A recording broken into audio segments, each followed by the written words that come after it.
चलिए आदित्य, आप बताइएगा, माइक ऑन कीजिए अपना। Yes sir. बताएंगे कि अगर वेक्टर ए बराबर ए I plus B J plus C K हैं तो आप उसके मैग्नीट्यूड का फॉर्मूला बताइए।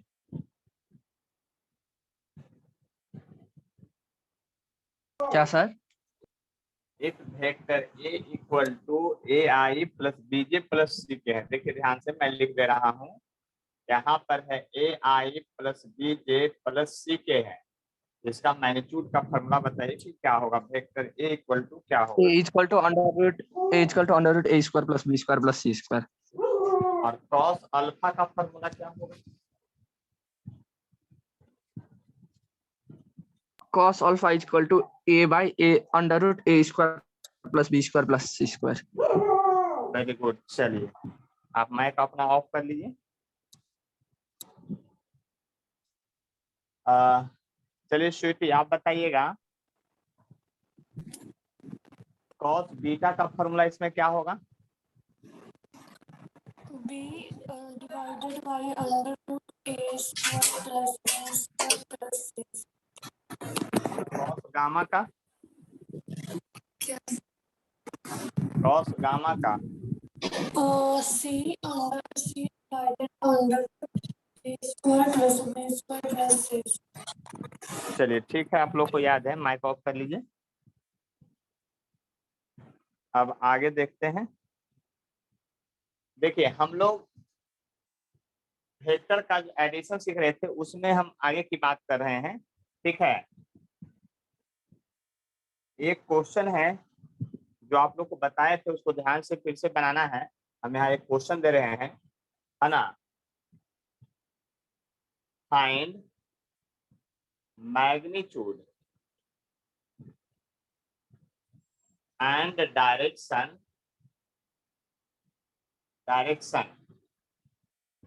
Of resultant vector. इसको बनाना है तुरंत अभी आप लोग को। ये जो है आपका इस तरह से एक्स एक्सिस बाई एक्सिस दिया हुआ है, ये एक्स एक्सिस है, ये बाई एक्सिस है। एक वेक्टर यहाँ पर जो है इस तरह से है जिसका नाम ए बी वेक्टर है, जो कि ये आपका 37 डिग्री पर है, और ये जो है आपका 10 मीटर है। ठीक है, एक वेक्टर इधर यहाँ पर जो है वो आपका BC vector C D vector है, जिसका मैग्नीट्यूड जो है आपका 6 मीटर है। और एक वेक्टर यहाँ पर इधर है ऐसे ई एफ वेक्टर है, ठीक है, जिसका मैग्नीट्यूड जो है आपका 5 है मीटर है, और ये एंगल जो है 53 डिग्री है। तो रिजल्टेंट ऑफ वेक्टर बतलाना है और मैग्नीट्यूड जो है क्वेश्चन बनाना है। हिंट में मैं फिर से लिख देता हूँ, cos 37 डिग्री इक्वल टू होता है sin 53 डिग्री, और इसका वैल्यू 0.8 लेना है, और cos 53 इक्वल टू होता है sin 37 डिग्री इक्वल टू 0.6 लेना है। इस क्वेश्चन को बना करके जल्दी से व्हाट्सएप पर भेजिए।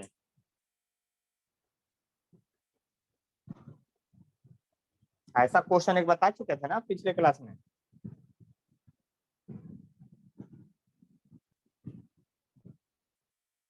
चलिए यहाँ ध्यान से देखिएगा, हम क्वेश्चन को फिर से बता रहे हैं, मेन इसी में सीखने में। आदित्य ध्यान दीजिएगा, find magnitude and direction of resultant vector, ये कह रहा है क्वेश्चन में बनाने के लिए आपको।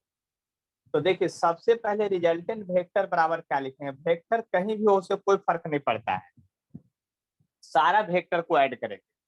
तो सबसे पहले वेक्टर का नाम ए बी है, एक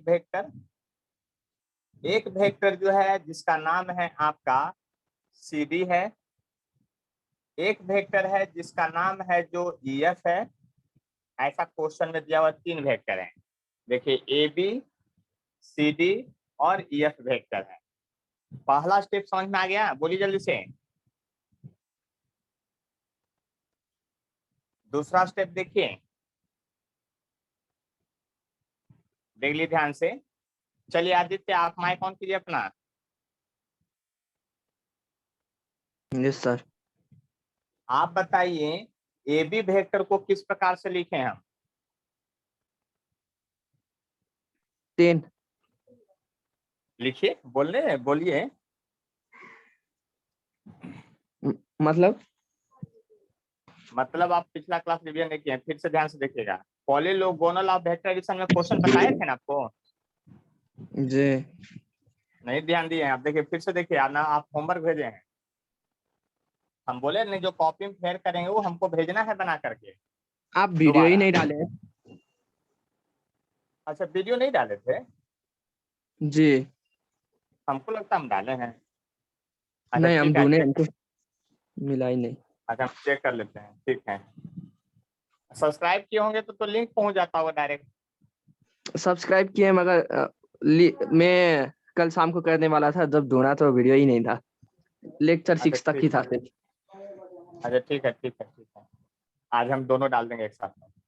देखिए यहाँ पर, तो यहाँ से देखिए, ध्यान से बात समझिएगा। ये ए बी है, तो देखिए जिधर से एंगल सटता उधर कौन सा कंपोनेंट कॉस जाता है, और जिधर से एंगल नहीं सटता उधर पर। और इसके टेल पर जाके खड़ा होकर देखिए, इसके टेल पर खड़ा होकर देखिए कि कौन सा वेक्टर है, किस क्वाड्रेंट का। तो ये पहला क्वाड्रेंट का वेक्टर है।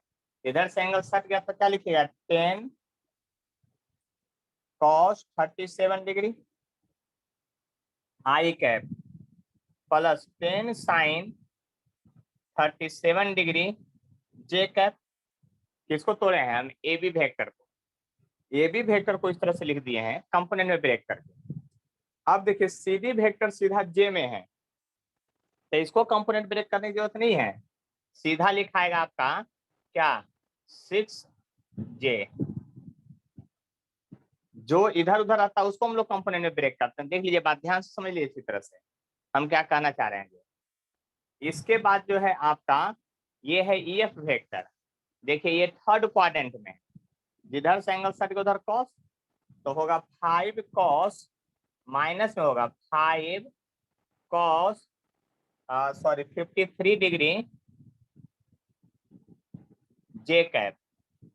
माइनस इसलिए क्योंकि डाउनवर्ड जा रहा है, देख लीजिए ध्यान से।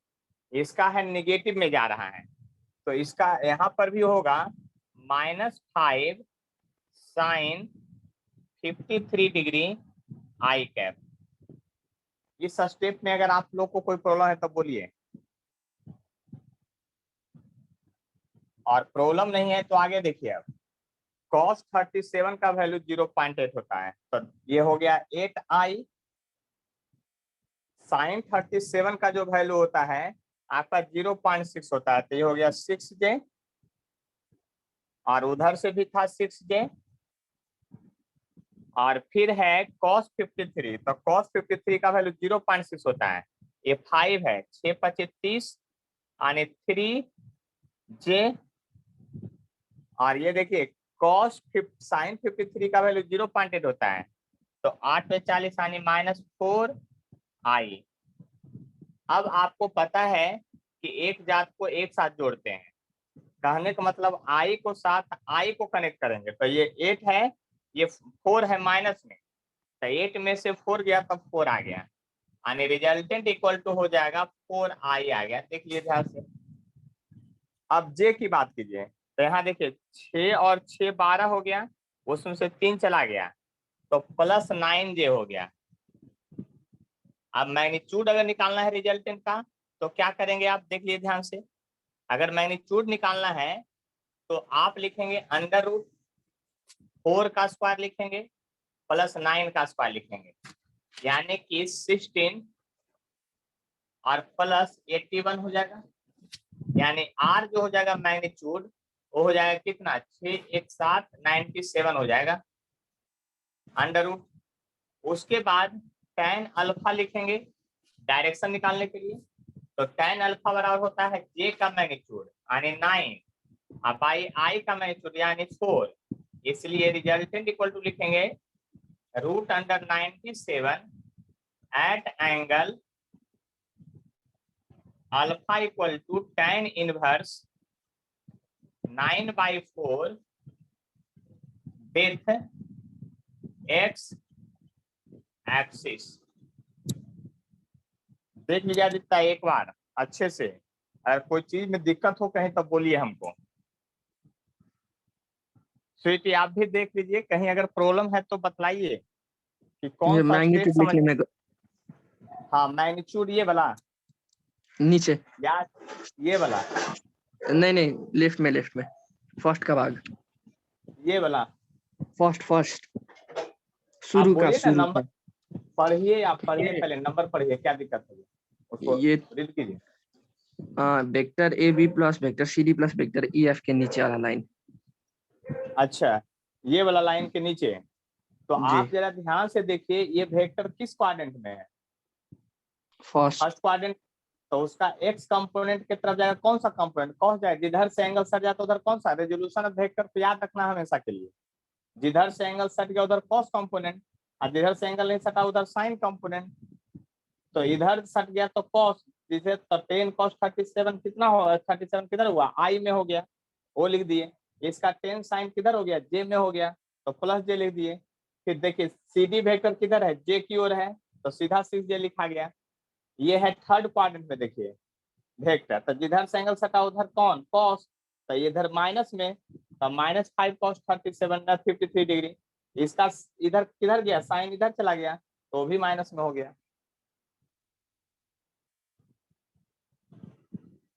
और कोई प्रॉब्लम है तो बोलिए अब।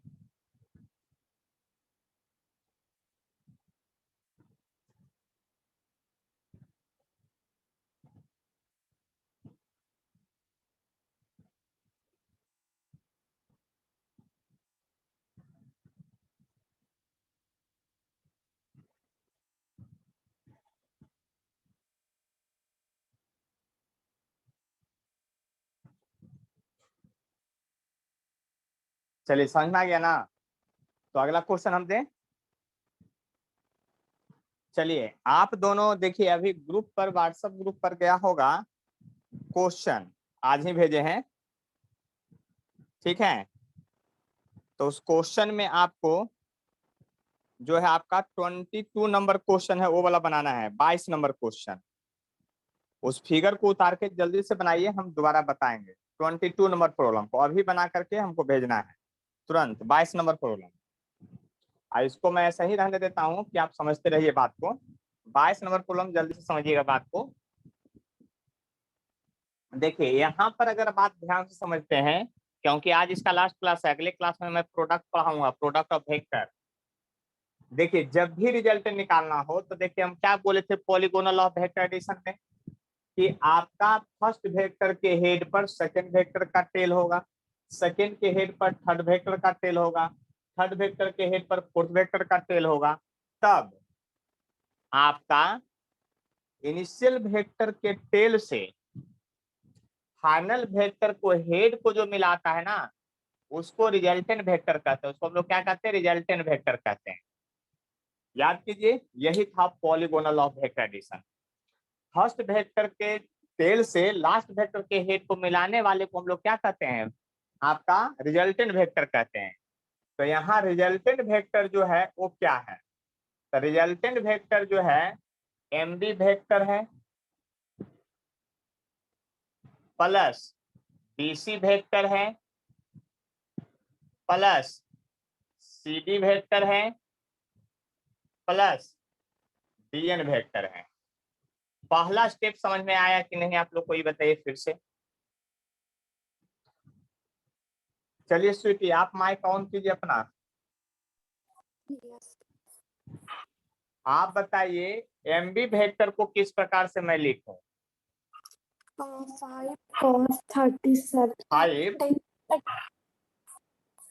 10 cos 30 डिग्री किधर लिखे, आई या जे?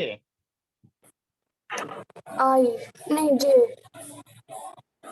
किधर से एंगल सटा, किधर से एंगल सटा, एक्स के साथ है कि आपका जे बाई के साथ एंगल सटा हुआ है, एक्स के साथ। तो एंगल उधर जाएगा कॉस कंपोनेंट। हाँ अगला बोलिए। 5 नहीं 10 साइन 37 37, ये 30 डिग्री है तो 37 कैसे आ गया ये? हाँ 30 डिग्री किधर? आई आई एक्स के ये बाई के लोग जा रहा है कि आई एक्स के लोग जा रहा है? ये बाई के लोग तो बाई के लोग कौन सा वेक्टर होता है? जी उल्टा पुल्टा क्यों बोलते हैं? माइक ऑफ कीजिए। आदित्य आप बताइए अगला पीसी वेक्टर को क्या लिखें?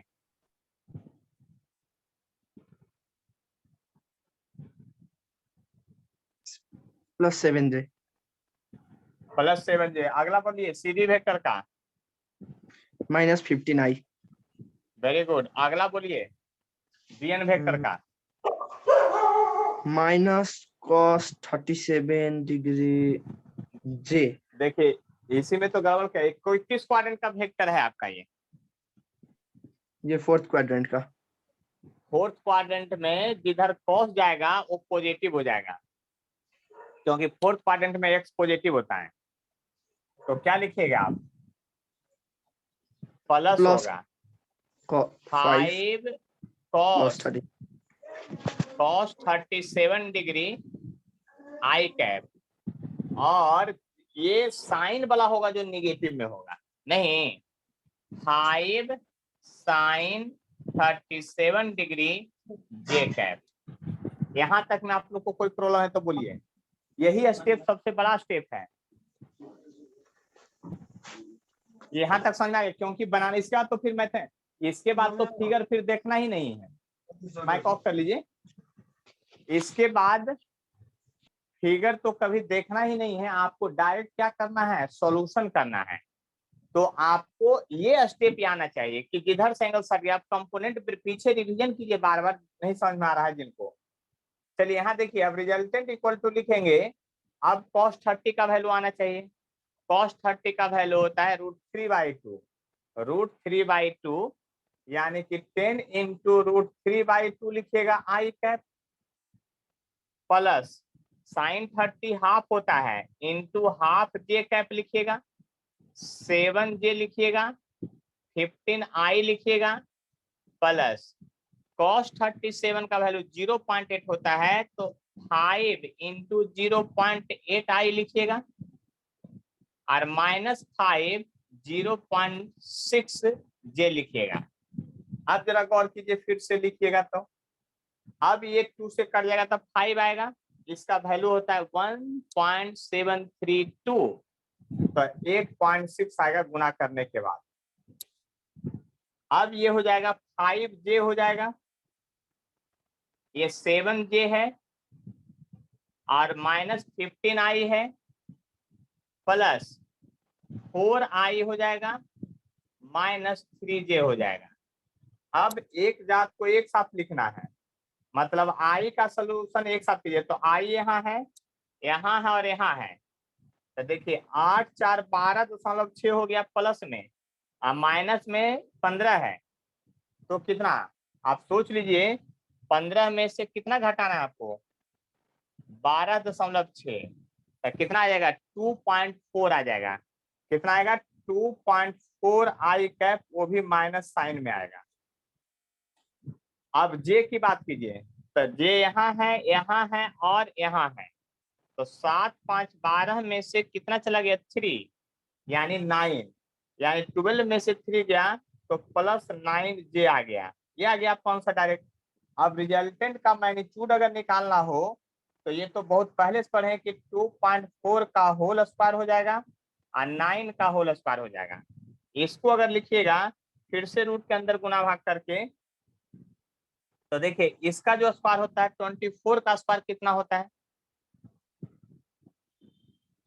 576। 576 और 9 जो हो गया आपका 81 हो गया। इसको आप जोड़ जाड़ के लिखिएगा तो कितना हो जाएगा?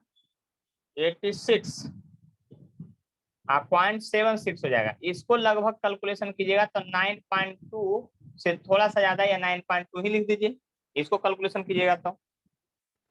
अब इसके बाद tan अल्फा निकालिएगा, तो tan अल्फा और क्या लिखिएगा? जे का मैग्नीट्यूड बटा आई का मैग्नीट्यूड, तो 9 बाई -2.4 यानी कि आप फाइनल में से लिख सकते हैं कि R बराबर जो होगा 9.2 at angle alpha equal to tan inverse कितना -9/2.4 विथ एक्स एक्सिस ऐसा लिखना है। अब बात समझ में आ गया? देख लिए ध्यान से आप लोग, बोर्ड पर एक बार नजर डाल लीजिए अच्छी तरह से, बोर्ड पर नजर डालिए, फिर 2 क्वेश्चन बनाना है तुरंत अभी, ठीक है। अब आपके पास जो क्वेश्चन है कौन कौन बना है वो मैं नंबर बोल देता हूँ, मीटिंग एंड होगा उसके बाद बना के भेजना है तुरंत, फिर हम मीटिंग चालू भी करेंगे। आपको 23 और 24 बनाना है, दोनों क्वेश्चन 23 या 24 बना। चलिए यहाँ देखिएगा ध्यान से आगे। क्वेश्चन जो है, नेक्स्ट क्वेश्चन जो बनाने आपको दिए हैं वो क्वेश्चन क्या है उसको समझ लीजिए ध्यान से, फिर से मैं बता दे रहा हूँ, ध्यान से देखिएगा। देखिए इस क्वेश्चन में दिया है जो आपका 23 नंबर है, क्वेश्चन में कह रहा है, क्वेश्चन भी साथ साथ लिखिएगा जब फिर कॉपी बनाइएगा तो समझ लीजिए, नहीं तो क्वेश्चन भूल जाएगा, सिर्फ आंसर लिख लीजिएगा, ठीक है। इसलिए क्वेश्चन भेज दिए हैं, पहले क्वेश्चन लिख लेना है तब फिर बनाना है। कहता है golfer dip the ball into hole in 3 successive stroke. Golf एक खेल होता है जिसमें स्टिक से मारा जाता है, छड़ी से मारा जाता है। कहता है कि 3 बार उसको मारा है, 3 सक्सेसिव स्ट्रोक्स लिया है, तब जाके वो होल में गया है। तो इसका मतलब अब क्या कहता है, कैसे कैसे मारा वो देखिए।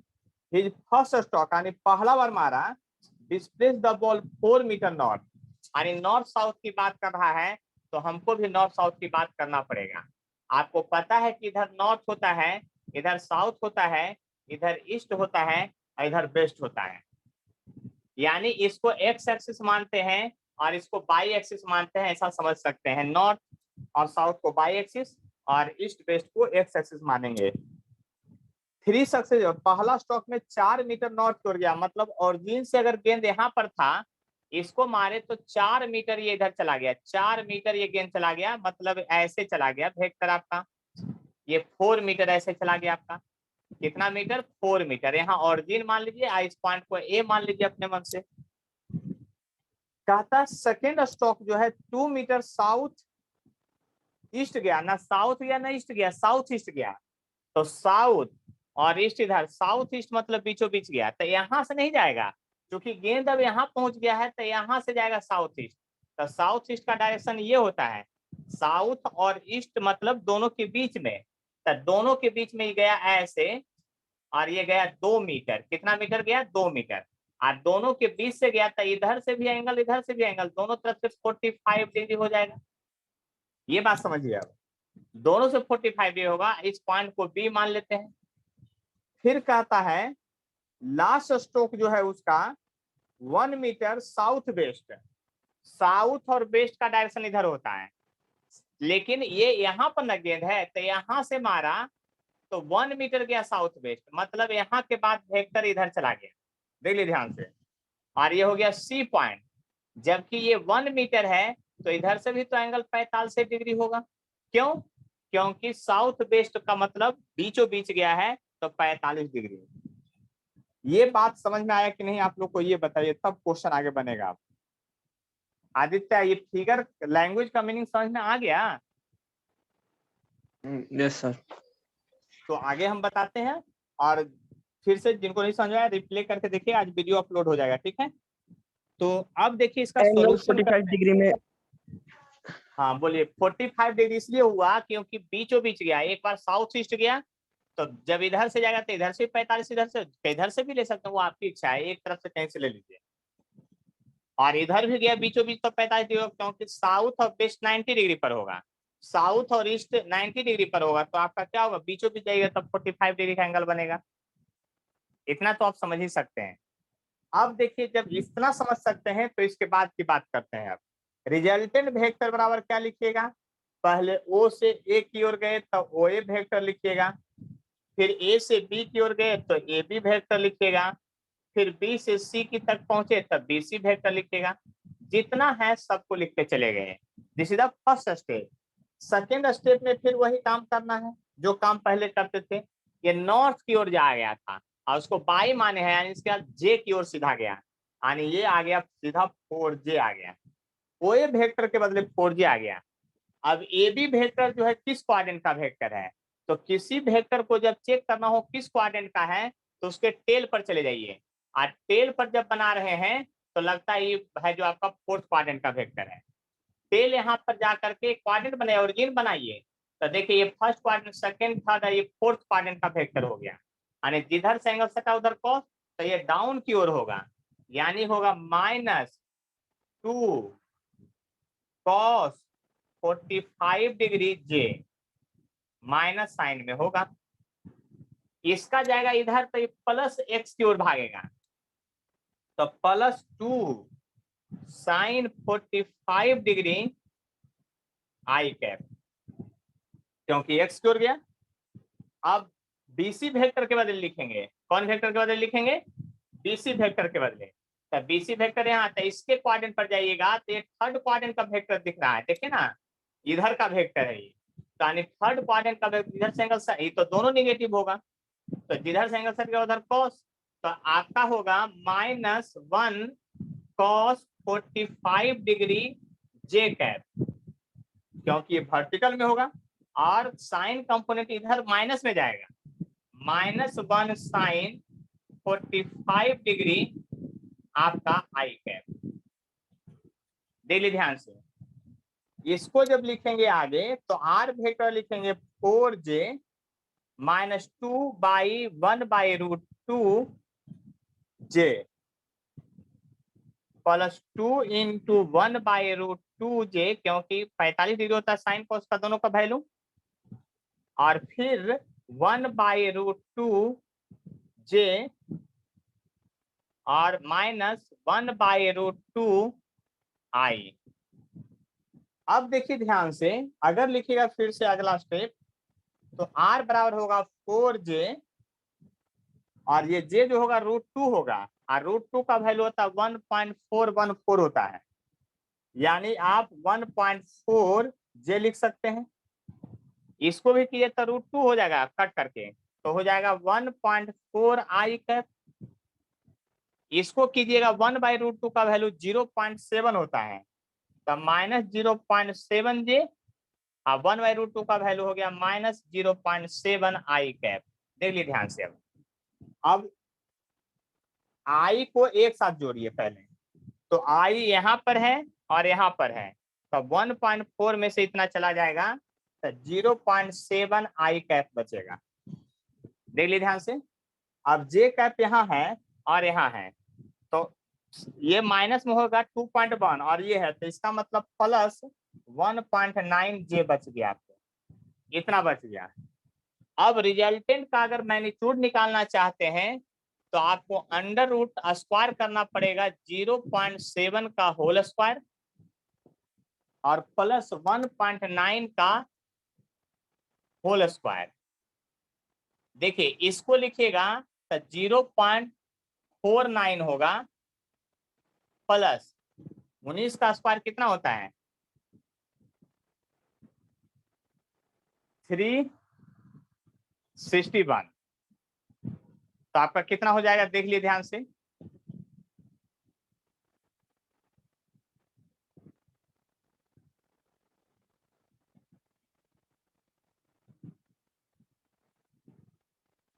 ये हो गया यहाँ पर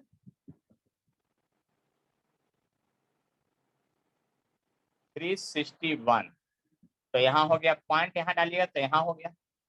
अब दोनों को जोड़ दीजिए, तो जोड़िएगा तो क्या हो जाएगा, 1 और 9 10 हो जाएगा, 6 4 10 और 1 हो जाएगा, 0.314 हो जाएगा। यानी इसका रूट जब निकालिएगा तो 2.01 के आसपास आएगा। tan अल्फा जब निकालिएगा तो j का मैग्नीट्यूड 1.9 बाई 0.7, तो इसको तो आप जो भी करना कीजिए, तो रिजल्टेंट बराबर फाइनल लिख सकते हैं 2.01 at angle alpha equal to tan inverse, इसको आप डिवाइड कर सकते हैं, दशमलव तो कट जाएगा सीधा, तो 19/7 विथ एक्स एक्सिस, इतना लिखना पड़ेगा आपको। देख लीजिए समझ में आ गया है तो जल्दी से बोलिए।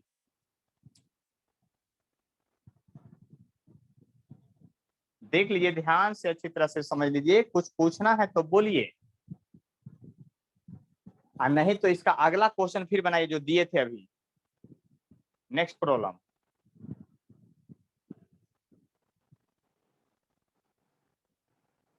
ठीक है, चलिए इधर देखिएगा, नेक्स्ट प्रॉब्लम में है जो आपका क्वेश्चन है, और सारा क्वेश्चन लिख लिख के बनाइए आगे सॉल्यूशन। देखिए कहता man run 2 kilometre towards east, फिर कहता है वही ईस्ट वेस्ट वाला कहानी है, देख लीजिए नॉर्थ साउथ ईस्ट और इधर वेस्ट होता है। कहता man run 2 kilometre towards east, एक आदमी है जो पहले 2 किलोमीटर पूरब की ओर गया, तो यहाँ चला गया, हुआ 2 किलोमीटर दिखा रहे हैं, 2 किलोमीटर पूरब की ओर चला गया। फिर कहता है making perpendicular right left turn, अगर आप बताइए कि इधर जा रहे हैं तो लेफ्ट आपका हाथ ये हुआ, तो इधर परपेंडिकुलर मतलब 90 डिग्री पर टर्न ले लिए इधर की ओर, और मात्र गए 500 मीटर, ये किलोमीटर में हो, मीटर में वो दो दे रहा है, इसलिए 0.5 किलोमीटर लिखिएगा इसको, क्योंकि 500 मीटर दिया है, ओरिजिन पर ओ, इस पॉइंट का ए और इस पॉइंट का नाम बी होगा। फिर देखिए क्वेश्चन में आगे कह रहा है आपको कि इसमें जो है फिर से राइट टर्न लिया है 90 डिग्री पर परपेंडिकुलर, फिर से राइट टर्न लिया है, और अब की बार 4 किलोमीटर दौड़ा है, कितना 4 किलोमीटर, तो इधर ज्यादा है तो राइट हैंड ये हुआ, यानी इधर ये 4 किलोमीटर फिर चला गया, ऐसे 4 किलोमीटर चला गया, तो सी पॉइंट पर पहुंच गया। तो कहता कैलकुलेट डिस्प्लेसमेंट, आपको कैलकुलेट टोटल डिस्प्लेसमेंट पूछता है, क्या है डिस्प्लेसमेंट, एक वेक्टर क्वांटिटी है, इसलिए यहाँ पर टोटल डिस्प्लेसमेंट आपसे पूछा जा रहा है। ठीक है, तो टोटल डिस्प्लेसमेंट कैसे निकालिएगा उस बात को समझ लीजिए अच्छी तरह से, हम क्या कहना चाह रहे हैं। तो डिस्प्लेसमेंट का मतलब हुआ कि आप ओरिजिन कहाँ कीजिए हैं और एंड कहाँ किए हैं, उसको स्ट्रेट लाइन से मिलाना ही डिस्प्लेसमेंट कहलाता है, यानी ये रेड से जो मिला दिया ये डिस्प्लेसमेंट वेक्टर कहलाया, जो रेड लाइन दिखाई यही डिस्प्लेसमेंट है। तो आप याद कीजिए वेक्टर में क्या था कंसेप्ट, कि फर्स्ट वेक्टर के टेल से लास्ट वेक्टर के हेड को मिलाने वाला रिजल्टेंट वेक्टर कहलाता है, और यह रिजल्टेंट वेक्टर डिस्प्लेसमेंट के जैसा बिहेव करेगा, यानी डिस्प्लेसमेंट है। डिस्प्लेसमेंट भी वही होता है, इनिशियल से फाइनल पॉइंट को स्ट्रेट लाइन से मिलाने वाले को डिस्प्लेसमेंट कहते हैं, जबकि ये डिस्टेंस कहलाता है। यानी इसका मतलब रिजल्टेंट वेक्टर बराबर अब की बार आप लिखने वाले हैं OA vector plus A B vector और प्लस बी सी वेक्टर लिखने वाले हैं आप। अब देखिए अगर ओए वेक्टर की बात कीजिए तो सीधा ये एक्स की ओर है, सीधा एक्स की ओर है, इसलिए रिजल्टेंट बराबर लिखिएगा 2i कैप, ये सीधा जे की ओर है, और ये है 0.5 है, इसलिए 0.5 जे हो गया। फिर सीधा एक्स की ओर है, तो इसको कंपोनेंट में बदलने की जरूरत नहीं है, 4i हो गया फिर से। अब रिजल्टेंट बराबर हो गया आपका 4 और 2 6i कैप और 0.5 जे कैप, देख लीजिए ध्यान से। अब इसको जब कीजिएगा रिजल्टेंट का मैग्नीट्यूड निकालिएगा तो √6 का स्क्वायर होगा आप प्लस 0.5 का होल स्क्वायर होगा। अब रिजल्टेंट जब निकालिएगा तो ये 36 होगा आप 0.25 होगा, यानी अब लिखिएगा tan अल्फा बराबर क्या होगा, जे का मैग्नीट्यूड होगा अब बाई आई का मैग्नीट्यूड होगा।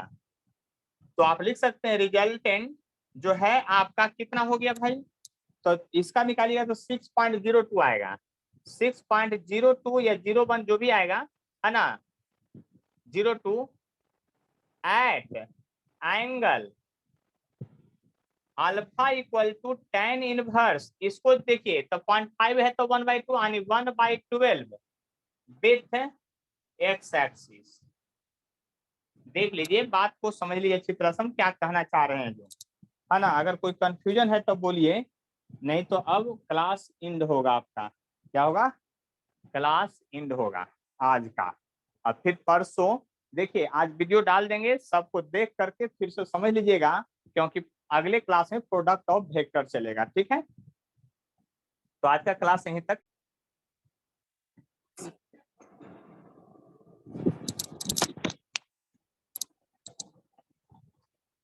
चलिए, आवाज सभी लोग के पास जा रहा होगा अच्छा से। हम लोग आज वेक्टर में क्या पढ़ेंगे, प्रोडक्ट ऑफ वेक्टर। तो जरा ध्यान से समझेंगे, और चूंकि आज का ही समझाया हुआ आज ही पूछेंगे तुरंत अभी। प्रोडक्ट ऑफ टू वेक्टर पढ़ना हम लोग को। क्या पढ़ना है, प्रोडक्ट ऑफ टू वेक्टर, दो वेक्टर का गुना किस तरह से होता है। तो यह दो तरह का होता है। प्रोडक्ट ऑफ टू वेक्टर कितने तरह का होता है, दो तरह का होता है। एक का नाम है स्केलर प्रोडक्ट, स्केलर, या इसी का दूसरा नाम होता है डॉट प्रोडक्ट। देख लीजिए ध्यान से। दूसरा होता है जिसका नाम है वेक्टर, इसी का दूसरा नाम है क्रॉस प्रोडक्ट। पहले आप बात ये समझने की कोशिश करेंगे कि यहाँ पर जो है हम लोग क्या समझने वाले हैं। देखिए, ये मैथमेटिक्स में हम लोग क्या करते हैं उस बात को समझ लीजिए। मैथमेटिक्स में हम लोग जो है, सीधा सा बात समझ लीजिए कि सबसे पहले प्रोसेस सीखते हैं। क्या सीखते हैं, प्रोसेस। तो उस प्रोसेस के तहत आप ये समझिए कि हम लोग अब मल्टीप्लिकेशन दो तरह से करेंगे। इसका क्या मीनिंग है, उसका क्या मीनिंग है, दोनों का मीनिंग समझते हैं एकदम सिंपल वे में, है ना। उसके बाद बात करेंगे फिर आगे। कहता है कि यदि आप जो है दो वेक्टर को मल्टीप्लाई कीजिए, दो वेक्टर को मल्टीप्लाई कीजिए, जैसे वेक्टर ए और वेक्टर बी को मल्टीप्लाई कीजिए। इस केस में भी वही होगा, वेक्टर ए और वेक्टर बी को मल्टीप्लाई करना है। देख लीजिए ध्यान से, बात समझने की कोशिश कीजिएगा तो बात पता चलेगा। हम ये कह रहे हैं कि आप वेक्टर ए और वेक्टर बी को मल्टीप्लाई, दोनों को गुना करने के बाद, यानी दैट इज प्रोडक्ट करने के बाद, मल्टीप्लिकेशन करने के बाद अगर रिजल्ट जो है वह स्केलर आ जाए, या ऐसा भी हो सकता है कि रिजल्ट है जो वेक्टर रह जाए। यानी कि अब आपको फिजिक्स में इस तरह की बात समझना है कि दो वेक्टर को प्रोडक्ट करने के बाद रिजल्ट में भी स्केलर और में भी आपका क्या होता है, वेक्टर हो सकता है। और ऐसा फिजिकल क्वांटिटी हमारे फिजिक्स में है। जैसे मैं एक एग्जांपल बताता हूं, आप वर्क जानते होंगे, वर्क डन का फॉर्मूला सभी लोग पढ़े हैं आप। फोर्स वेक्टर क्वांटिटी है, डिस्प्लेसमेंट एक वेक्टर क्वांटिटी है, दोनों का प्रोडक्ट करते हैं तब वर्क का फॉर्मूला आता है, यानी तब डॉट डाला जाता है, क्योंकि वर्क स्केलर है और ये दोनों वेक्टर को प्रोडक्ट करने के बाद तो वहां पर फॉर्मूला ऐसा लगेगा, तो यहाँ पर भी डॉट होगा, इसीलिए इसका नाम डॉट प्रोडक्ट पड़ा। यानी सारांश समरी में आप ये समझ लीजिए कि दो वेक्टर को प्रोडक्ट करने के बाद यदि रिजल्ट स्केलर आ जाए तो वैसे प्रोडक्ट को स्केलर प्रोडक्ट कहते हैं। और यदि दो वेक्टर को गुना करने के बाद, प्रोडक्ट करने के बाद आपका रिजल्ट वेक्टर आ जाए तो उसको कहते हैं वेक्टर प्रोडक्ट कहते हैं। क्या कहते हैं, वेक्टर प्रोडक्ट कहते हैं। इस बात को समझिए अच्छी तरह से, क्या कहते हैं, वेक्टर प्रोडक्ट कहते हैं। आए बात समझ में, क्या कहते हैं, वेक्टर प्रोडक्ट कहते हैं। इस बात को समझने की कोशिश कीजिए, ज्यादा कोई कष्ट नहीं हुआ। क्या है आपका, ये वेक्टर प्रोडक्ट है। तो इसका भी एग्जाम्पल फिजिक्स में है। अब इसका एग्जाम्पल देखते हैं कि कैसा हो सकता है। इसका एग्जाम्पल ये है कि एक फिजिक्स में टर्म आएगा टॉर्क, या आप समझ लीजिए एक, हाँ टॉर्क ही लिखते हैं, टॉर्क, इसको टाउ से डिनोट करते हैं। यह एक वेक्टर क्वांटिटी है और इसका डिफिनेशन होता है पोजीशन और क्रॉस प्रोडक्ट ऑफ क्या, फोर्स। यानी कि यहाँ ये डिस्प्लेसमेंट का ही काम करेगा मेनली, आप वो ऐसा समझ सकते हैं। और फोर्स दोनों को प्रोडक्ट करने वाले ये जो टर्म आता है क्वांटिटी टॉर्क, तो ये भी वेक्टर और ये दोनों भी वेक्टर। तो दो वेक्टर को प्रोडक्ट करने के बाद अगर रिजल्ट भी वेक्टर आ जाए तो उसको क्रॉस से इंडिकेट करते हैं, उसको वेक्टर प्रोडक्ट कहते हैं। यानी कि आप बात को समझने की कोशिश कीजिए, हम क्या कहना चाह रहे हैं। हम ये कहना चाह रहे हैं कि यदि दो वेक्टर को आप गुणा करेंगे, यदि आप दो वेक्टर को मल्टीप्लाई करेंगे, तो एक ऐसा भी हो सकता है कि रिजल्ट स्केलर हो सकता है और ऐसा भी हो सकता है रिजल्ट वेक्टर हो सकता है। अब पूरे फिजिक्स में दो तरह का फिजिकल क्वांटिटी आएगा प्रोडक्ट में। कुछ फिजिकल क्वांटिटी को जब प्रोडक्ट करेंगे तो रिजल्ट स्केलर बन जाएगा, और कुछ को जब प्रोडक्ट करेंगे तो रिजल्ट वेक्टर बन जाएगा। ऐसा क्या बन जाएगा? आपका रिजल्ट वेक्टर बन जाएगा। तो ऐसा प्रोडक्ट पूरे फिजिक्स में लगभग सभी चैप्टर में पड़े हैं। यानी कि अब वहां पर जब फिजिक्स का फिनोमेना समझ लेंगे, जब फिजिक्स का फिनोमेना हम लोग समझ लेंगे, उसके बाद हम लोग क्या करेंगे, जब प्रोडक्ट करने की कोशिश करें, जैसे कि हमको पहले से पता हो जाएगा, डिफाइंड टर्म पहले हो जाएगा। जैसे वर्क डन में हम डिफाइन कर देंगे कि defined as the dot product of force and displacement vector. अब जहां भी वर्क डन निकालना रहेगा वहां पर आपको दोनों को उस समय डॉट प्रोडक्ट कीजिएगा, तब आंसर आएगा। क्योंकि डॉट प्रोडक्ट करने का तरीका अलग है और क्रॉस प्रोडक्ट करने का तरीका अलग है। बात समझने की कोशिश कीजिएगा। उसी तरह से अगर आपको डॉट प्रोडक्ट है, अगला पॉइंट है, ये पहला पॉइंट एग्जांपल था। दूसरा पॉइंट ये है कि अगर ए डॉट बी है तो इसका फाइनल आंसर होता है ए बी कॉस थीटा होता है। क्या होता है? ए बी कॉस थीटा होता है। और यहां पर जो है अगर ए क्रॉस बी है तो इसका होता है ए बी साइन थीटा होता है। क्या होता है? ए बी साइन थीटा होता है। अब जरा गौर कीजिए, इसका रिजल्ट भी वेक्टर होगा, इसका रिजल्ट भी वेक्टर होगा, तो इसमें तो डायरेक्शन नहीं है, तो डायरेक्शन अपने मन से आपको इंडिकेट करना पड़ेगा एन कैप। और तब यहाँ पर एन कैप जो है इसका नाम है यूनिट परपेंडिकुलर वेक्टर, पर पेंडिकुलर वेक्टर। याद कर लीजिए यहां से। तब तो यहाँ पर cos थीटा बराबर आप लिख सकते हैं A dot B divided by A B. देख लीजिए ध्यान से। और साइन थीटा इक्वल टू आप लिख सकते हैं A cross B by A B. लेकिन जरा ध्यान से देखिएगा, एन कैप अगर इधर हटा दिए हैं तो इधर आपको स्केलर फॉर्म में ले जाना पड़ेगा। स्केलर फॉर्म मतलब मैग्नीट्यूड के फॉर्म में। उसके लिए हम लोग यहाँ पर क्या लगाएंगे? मॉड लगाएंगे। क्या लगाएंगे? मॉड लगाएंगे। इस बात को समझ लीजिए अच्छी तरह से, हम क्या कहना चाह रहे हैं।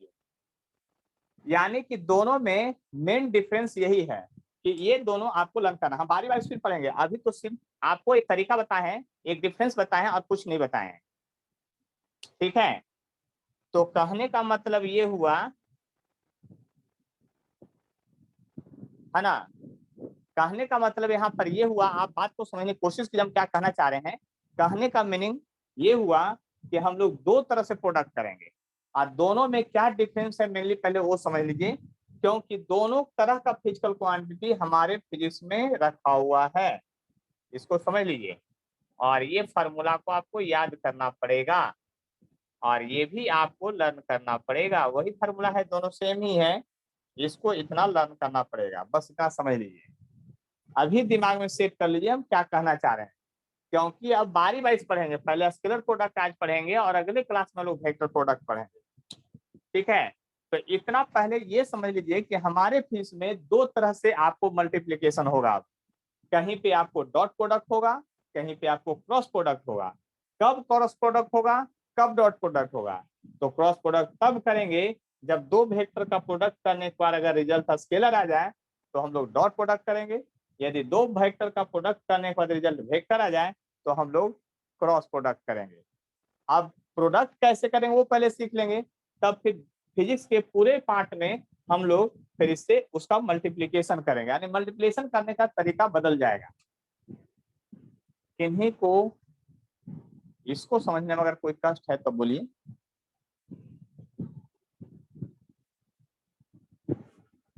देख लीजिए हम कुछ कहना चाह रहे हैं।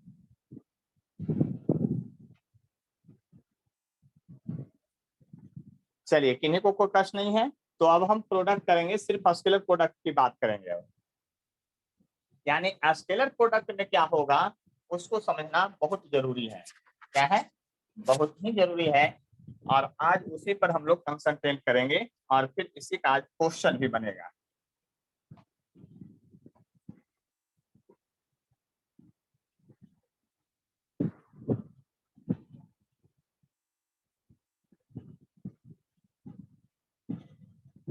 देखिए, बात को समझने की अगर कोशिश करते हैं तो हम लोग पढ़ेंगे स्केलर प्रोडक्ट। स्केलर प्रोडक्ट इसी का नाम है डॉट प्रोडक्ट, को पहले हम लोग देख चुके हैं। इसको डिफाइन कैसे करेंगे? सिंपल भाषा में डिफाइन करना हो तो जो अभी समझे हैं उसी तरह से, if resultant resultant of the if resultant of the product of two vector is a scalar quantity,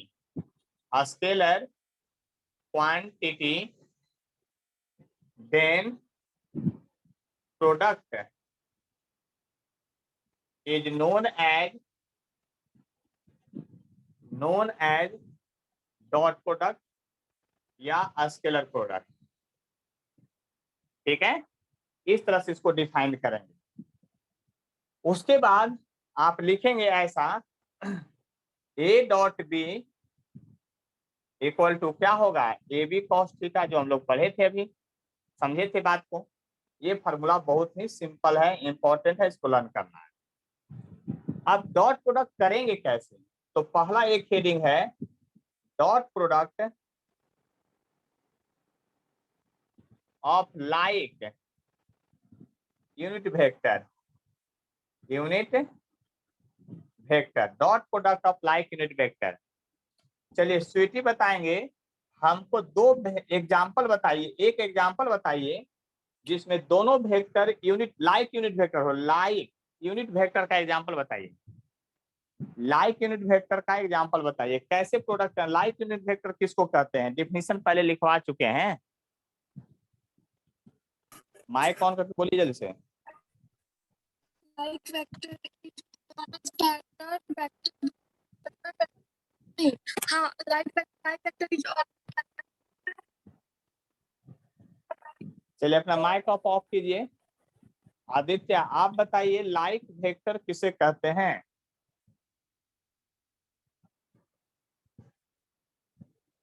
Aditya बोलिए जल्दी से।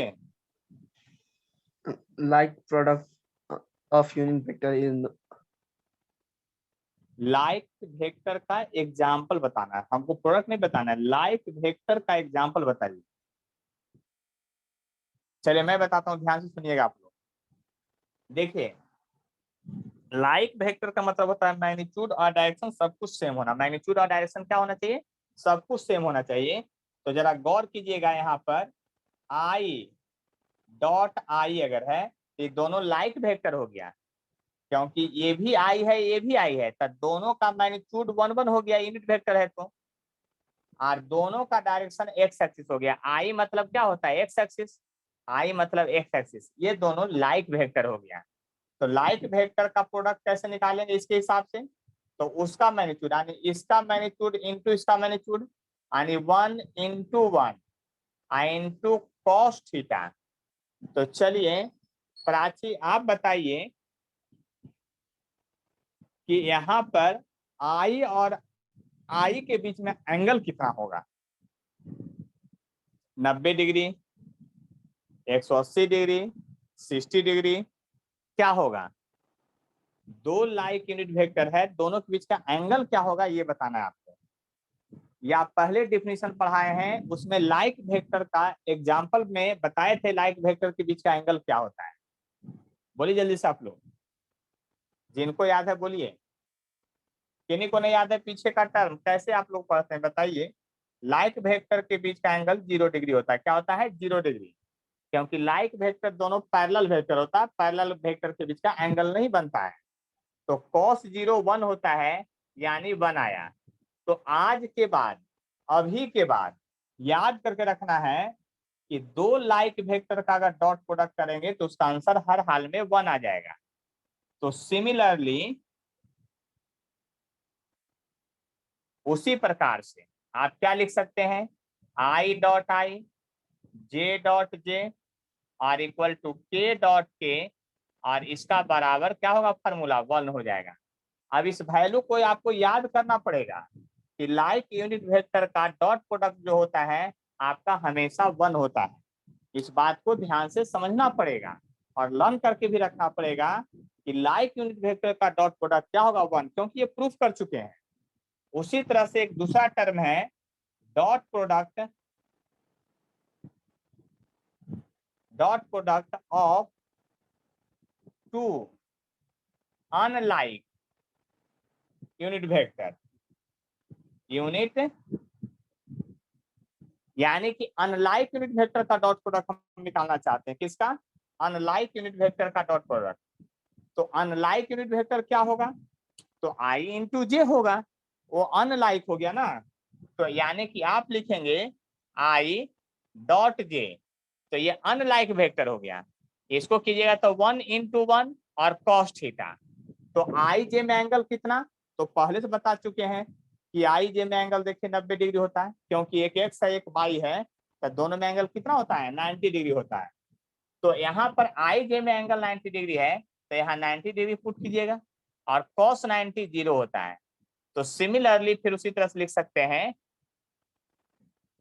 उसी प्रकार से क्या लिख सकते हैं, I dot J, J dot के और आई डॉट के अनसिमिलर है, मतलब कि आपका अनलाइक है, तो इसका प्रोडक्ट हमेशा 0 होगा। ये भी बात अब याद रखना पड़ेगा आपको।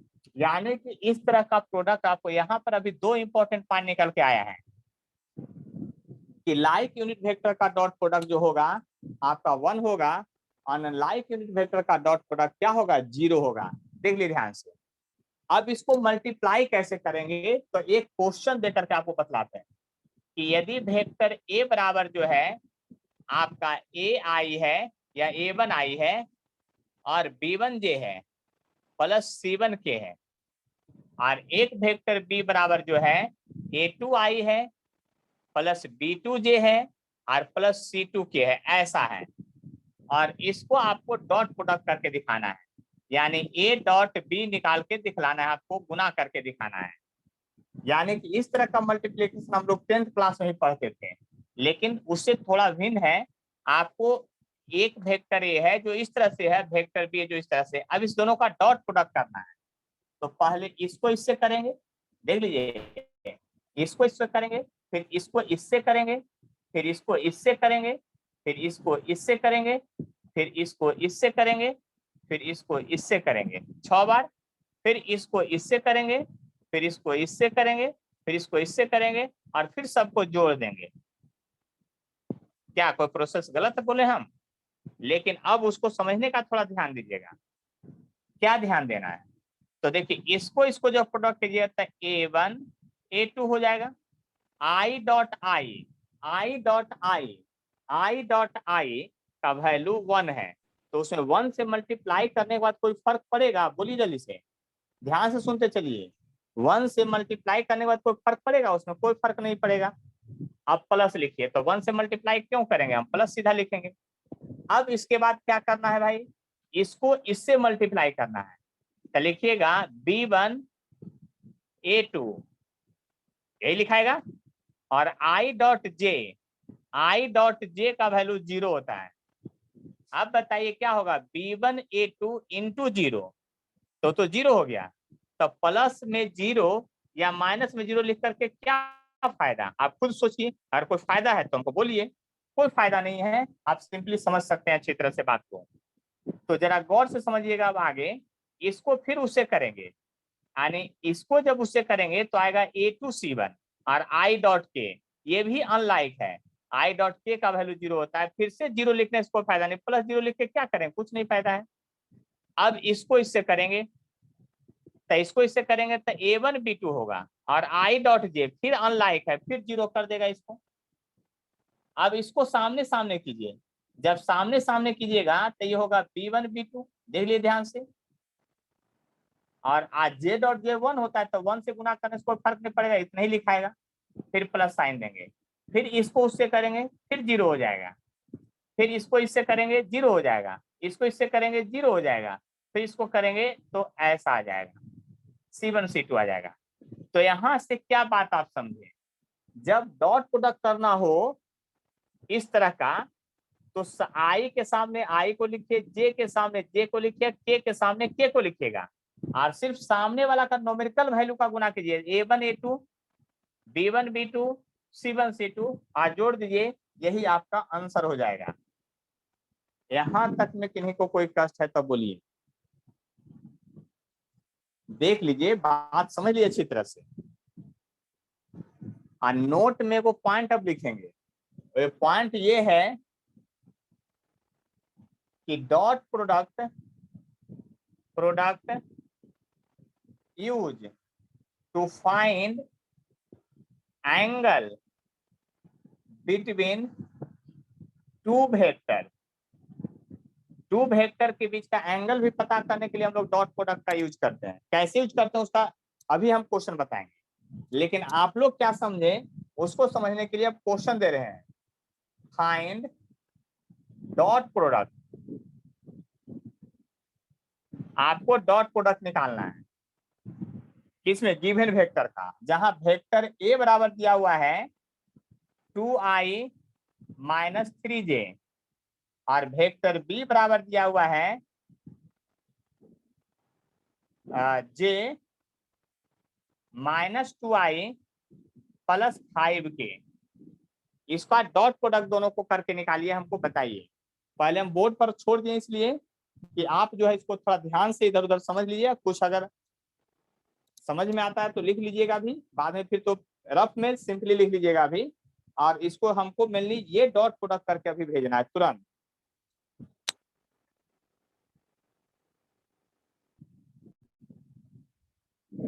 देखिए हम क्या बोल रहे थे, ध्यान समझ लीजिए। यहाँ पर फिर से हम ये कर रहे थे कि सामने सामने अरेंज करके सबको लिखना है। तो देखिए अगल बगल लिखा रहा था, फिर सामने सामने सबको कर दिए। और जिस वेक्टर में अगर कोई कंपोनेंट नहीं दिया है और दूसरे वेक्टर में दिया है तो उसके सामने 0 जोड़ देने से कोई फर्क नहीं पड़ता, इसलिए यहाँ 0 के अपने मुंह से कर दिए। और सामने सामने लिखने से प्रोडक्ट क्या होगा, -2 × 2 है तो -4 हो गया, -3 × 1 है तो -3 हो गया, और ये तो 0 हो गया, यानी कि -7 आपका आंसर आ गया। आया समझ में। इसी तरह से आपको क्वेश्चन बनाना है और भी। देखिए अगला, find dot product, dot product निकालना है। फिर से एक क्वेश्चन यहाँ पर है कि वेक्टर ए बराबर जो है आपका i plus j minus 2k है, और वेक्टर बी बराबर जो है 5j प्लस 3k है, इतना दिया हुआ है। इसका आपको डॉट प्रोडक्ट करना है, बस सोच लीजिए ध्यान से। फिर आगे क्वेश्चन है, इफ वेक्टर ए बराबर i plus j plus k है एंड वेक्टर बी बराबर -i माइनस j और माइनस k है, then find angle between vector A and vector B. Vector A और वेक्टर बी का एंगल कितना है, 10 डिग्री, 20 डिग्री, 50 डिग्री, 100 डिग्री, ये आपको बताना है। क्या करना है, ये आपको बतलाना है। इस बात को समझ लीजिए अच्छी तरह से। तो ये जब बतलाना है तो डॉट प्रोडक्ट की बात कीजिए अच्छी तरह से, हम क्या कहना चाह रहे हैं, है ना। तो यहाँ से आपको ये क्वेश्चन बनेगा, और इसको दोनों क्वेश्चन को जल्दी से बनाइए, मीटिंग कट भी जाएगा तो फिर से ज्वाइन करना है, ठीक है। तो पहले इस क्वेश्चन को बनाइए दोनों और मेरे व्हाट्सएप पर भेजिए, ठीक है। उसके बाद फिर आगे बढ़ेंगे।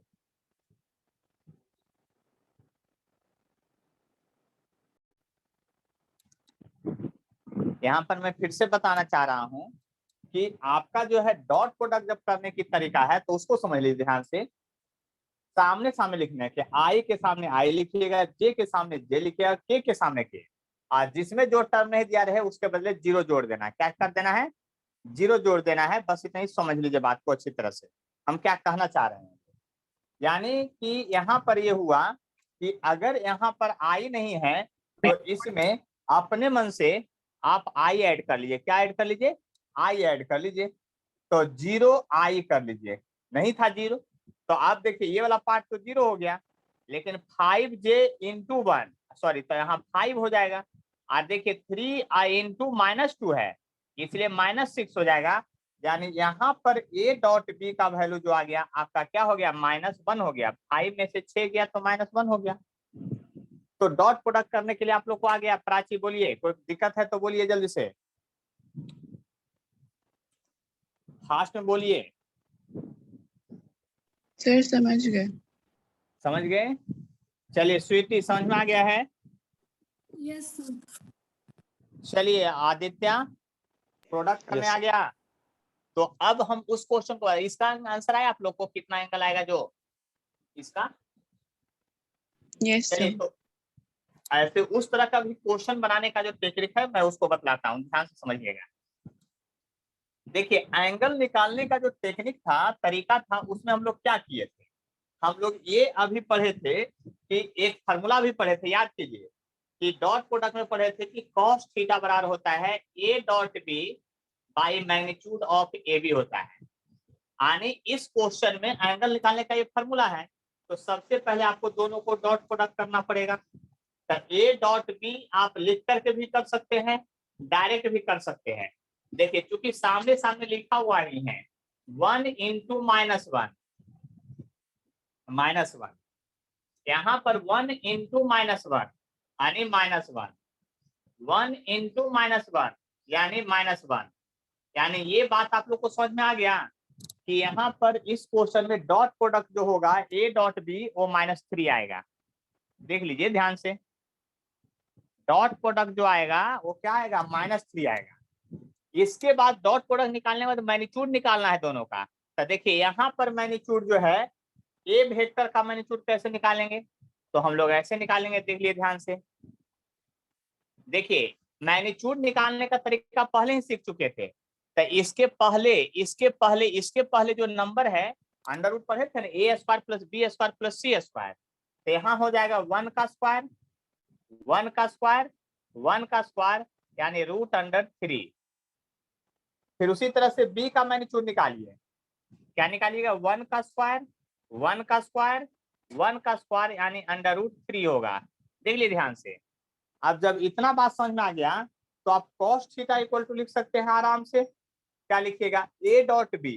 a डॉट बी का जो वैल्यू आया है -3 था, और a का मैग्नीट्यूड आया जो √3 था, और b का भी मैग्नीट्यूड आया जो √3 था, यानी -3/3 यानी -1। तो बात समझ लीजिए, यानी cos थीटा इक्वल टू यदि -1 है तो थीटा बराबर होगा वो 180 डिग्री 180 डिग्री होगा। यानी दोनों एंटी पैरेलल वेक्टर है। ये बात हमको पता चल गया। तो देखिए वहां पर एंगल का कोई बात नहीं था, लेकिन दो वेक्टर के बीच का एंगल निकालने का एक टेक्निक जो है बहुत ही आसान है। इसको आप समझने की कोशिश कीजिए। अगर कोई डाउट है तो हमको बोलिए, हम बतलाते हैं फिर से दोबारा। देख लीजिए बात को, समझ लीजिए अच्छी तरह से।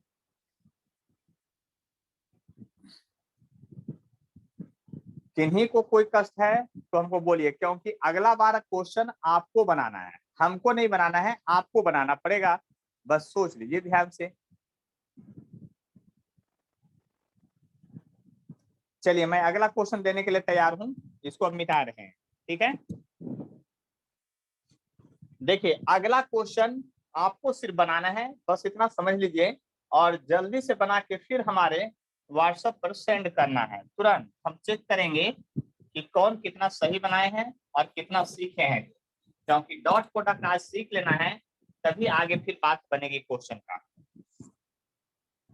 देखिए दिया हुआ है क्वेश्चन में, if vector p equal to दिया हुआ है 3i + 4j और +5k एंड वेक्टर q बराबर दिया हुआ है, वेक्टर q बराबर दिया हुआ है 3i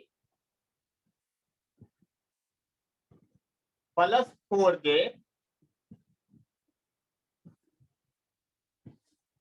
-5k find angle between vector p and vector q।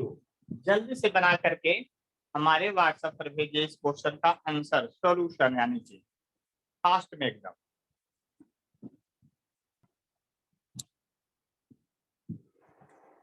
चलिए आदित्य भेजिए जल्दी से, आपका इंतजार मैं कर रहा हूँ।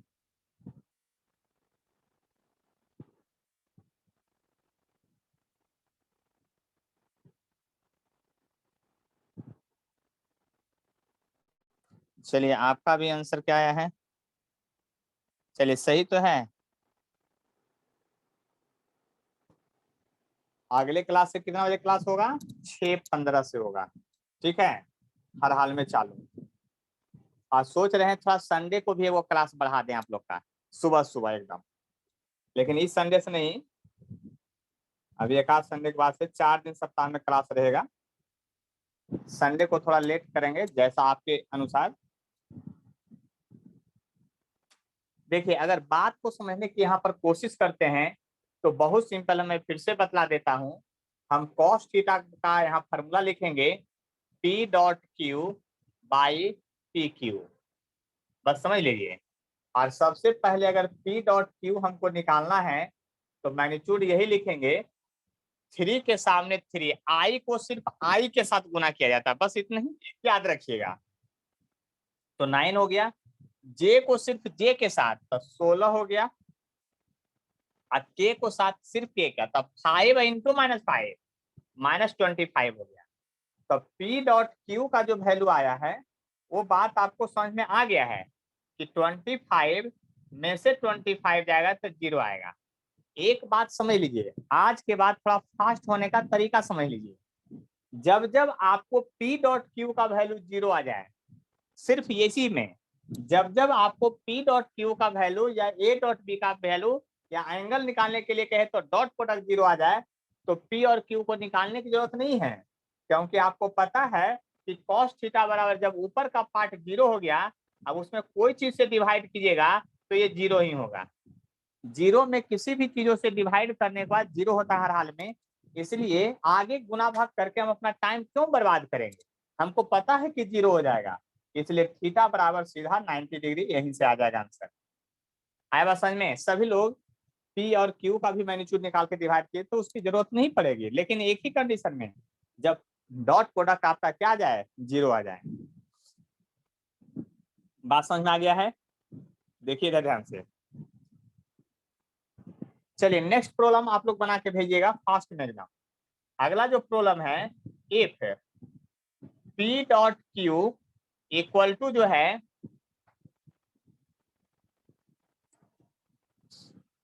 PQ/2 है, then find angle between vector P and vector Q।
जल्दी से भेजिए बना करके, टेंशन मत लीजिए, नहीं तो बोलिए कि आंसर क्या है आपका।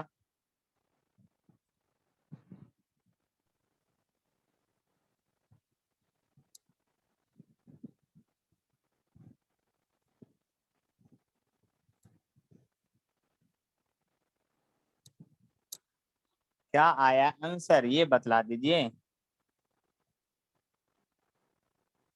चलिए फिर से आ गया है आप लोग का आंसर 60 डिग्री, बिल्कुल सही है ना।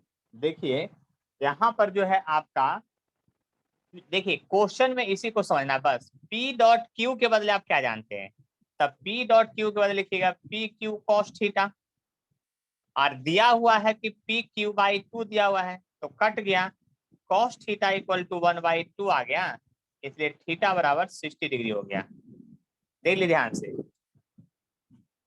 अच्छी तरह से बात को समझ लीजिए,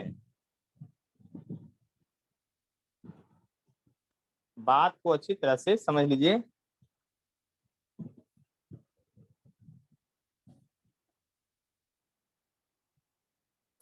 चलिए आगे बढ़ते हैं, फिर से इसी तरह के क्वेश्चन और देते हैं, आप लोग बनाइएगा जल्दी से, फास्ट में थोड़ा, है ना। If P dot Q equal to है माइनस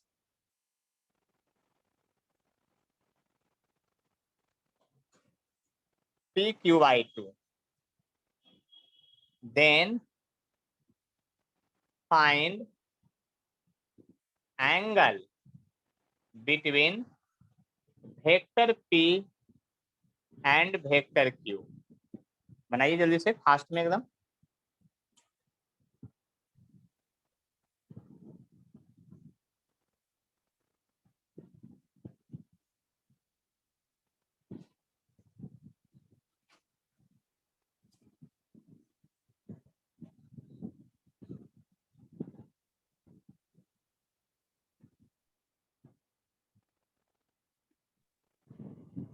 वन 120 डिग्री होगा क्या? हाँ 120 डिग्री होगा हर हाल में, क्योंकि P डॉट क्यू को लिखेंगे P Q cos theta equal to minus P Q by 2, तब पी क्यू कट जाएगा, cos theta equal to minus half बचेगा, इधर थीटा इक्वल टू 120 डिग्री होगा। तो देखिए आज हम लोग डॉट प्रोडक्ट पढ़ लिए हैं, बस इतना समझ लीजिए। अगले क्लास में क्रॉस प्रोडक्ट पढ़ेंगे और अगले क्लास में वेक्टर का इंड भी करेंगे, इसलिए बात समझ लीजिए अच्छी तरह से हम क्या कहना चाह रहे हैं। और आज रात में आपका असाइनमेंट भी ग्रुप में चला जाएगा साथ रात में, है ना, उससे आपको क्वेश्चन भी बनाना है। यानी कहने का मतलब ये हुआ कि अब आपका वेक्टर जो है इस सप्ताह में समाप्त हो जाएगा, ठीक है।